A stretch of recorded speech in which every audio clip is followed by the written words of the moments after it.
По пријава за семејно насилство, полицискиот службеник е должен да постапува според важечките законски прописи,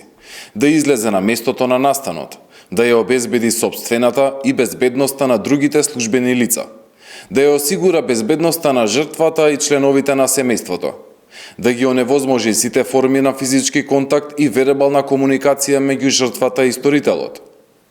да го оддалечи сторителот од предмети кои представуваат потенцијална опасност за напад или самоповредување, да овозможи добивање здравствена заштита за жртвата или друг член на семејството доколку има потреба,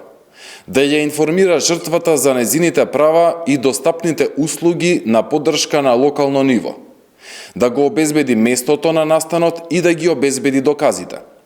да направи проценка на ризикот по животот и телесниот интегритет на жртвата и на ризикот од повторување на насилството и можните последици кои би настанале од повторување на насилството,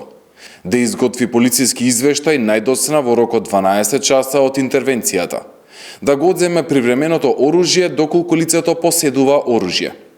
да ги извести надлежните служби и институции за понатамошно постапување.